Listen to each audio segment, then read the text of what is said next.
business was a technology business. Mm-hmm. So I'm not a tech adverse. I'm really tech oriented. And when I looked at what it meant to try to purchase Bitcoin, this is back probably when it was trading around $600 or so. Mm-hmm. I think and I said, I'm going to go get some of this, just to morally support it, and also I think it's a cool thing, and I think it might actually do something. We'll see. But by the time I really started to look at what does it take to purchase it, what does it take to have a wallet, what are the risks, how do you have to securitize? For me, it seemed so complex and difficult that I said, I can't imagine adoption at this point because I'm somebody who's kind of tech oriented, and the average Joe is just not going to be able to weather this. As long as you're expecting people to scan QR codes and copy and paste public keys, you're not going to see it. Right.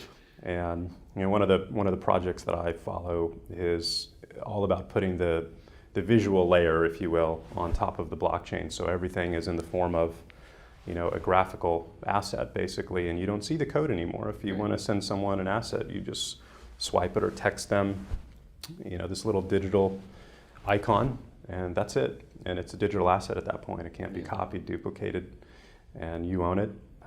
We're going to see an entirely new world of assets represented with these.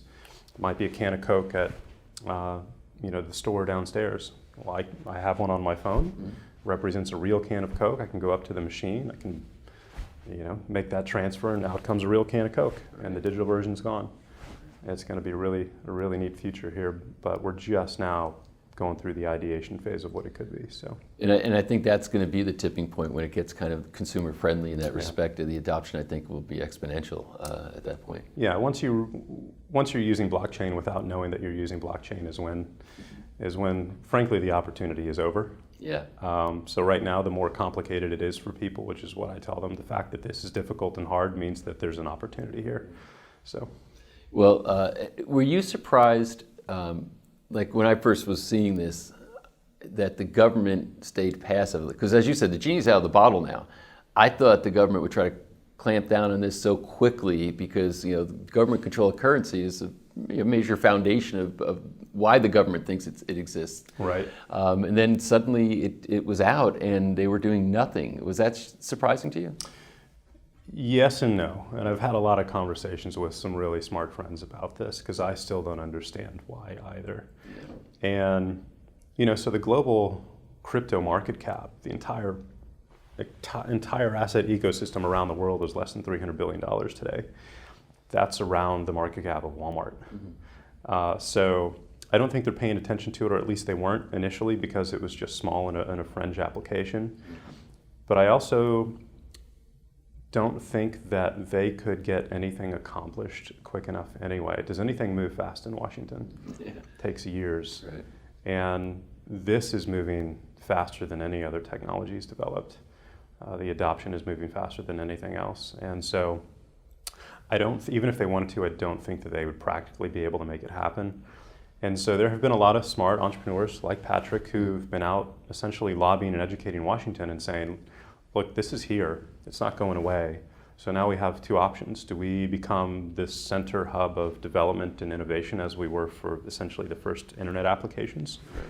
Or do we let that go somewhere else, to Singapore or South Korea or somewhere else? And I think they're smart enough to know we want the brain power and we want the assets here in the U.S. So I think that's the way that it's going to go. Certainly a compelling argument, saying, hey, this is out there and now who's going to take the lead? Right. Yeah.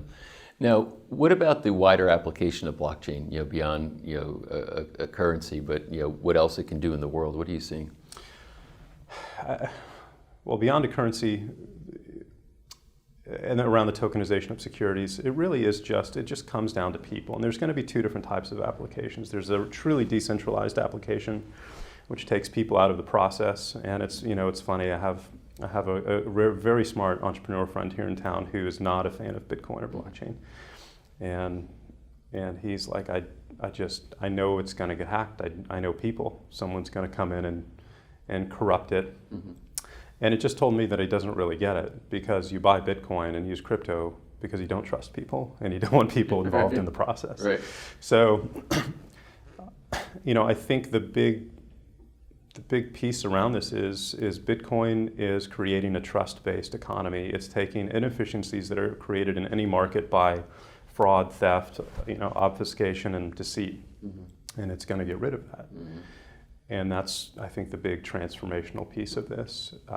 You look at, from myself as a business owner and using merchant services, and I'm paying 3-4%, merchant fees to Amex and Visa and MasterCard and Stripe and everybody else, and now I can take payments via crypto for a fraction of a penny. Right. Yeah, I'm in. So it's really going to be interesting to see how those companies start to adopt as well. I know many of them, Visa specifically, has been filing dozens and dozens of patents around cryptocurrency, and while at the same time, talking it down and all of that stuff as well. So. Well, smart people, what they do, exactly that. They're going to hedge their bets on the threat, right? Yeah. Saying, hey, this is nonsense and inappropriate, but at the same time, they've got patents. I know that a lot of companies. You mentioned Walmart. I think Walmart's got a bunch of patents on crypto, if I'm not mistaken. So, it's been interesting to see how people are scrambling right now to try to position themselves for this, because it's on a tear that I think it's almost dizzying as far as how fast things are unfolding. Yeah, luckily right now this is the calm before the storm, post bubble in 2017, and it's a huge opportunity. We're still really, really, really early in this. I think it's gonna take another 5 to 10 years before 80% of the population is using it like their Visa card. So yeah, we're super early still. And so do you think we're in another bubble now? And if there was an economic bubble that was going to burst, what do you think is going to happen to cryptocurrency when that with that? I think the U.S. stock market is entering a bubble for sure. When you're hitting all new highs every month, every week, you're in a bubble. Yeah. And so it's going to be really interesting to see how crypto reacts when that pops. Is that money going to go in Bitcoin, or is it just going to go into cash and stay there? And I don't know the answer to that. I view Bitcoin as digital gold, as a lot of people do right now. And so yeah, it's going to be very interesting, and I don't have the answer, but I know what I'm betting on. Yeah. And with that, do you think, because you mentioned Bitcoin, what about there's I guess over 1,000 or thousands of cryptocurrencies now. Do you think the market's over flooded with them and it's going to be a washout, or what's going to happen there? 95% of them will be gone in a couple of years. And, that's great. I think all of the ideas and innovation are necessary. It's going to find its value in an open marketplace, and the winners will stick. But 95% of them will end up just like the dot-com days. The question is now, which do you invest in? Yeah. And unfortunately, just like in the dot-com days, you don't know. So at least my philosophy has been over the last couple of years to put a little bit of money in all of them, at least the top 50 to 100 that are out there. And the big piece for me is this going to replace an existing market or business or function that exists right now that has a really large user base? Is this going to allow that to be done faster, easier, and more efficiently? There's a lot of applications out there that are brand new ideas. Let's tokenize the dental records industry. Maybe. Yeah. Maybe. Put a couple $100 in it, maybe $1,000 in it, Vegas money. Yeah. But for the most part, I think all of those are going to go away. At the end of the day, a blockchain is a database, and the real value of a blockchain is a distributed one, but most of them are not. They're centralized. Right. And at that point, you just need a database. Use Google, use Microsoft, SQL, whatever you want. You don't need a blockchain for it that's distributed and being used around the world for that functionality. Well, what's interesting is that typically if you're looking to invest in equities or even to speculate into markets, there's some fundamentals, if you're going to the .com, pre-bubble, you'd say, okay, well, who's the team, right? Right? That that's doing this. Jeff Bezos.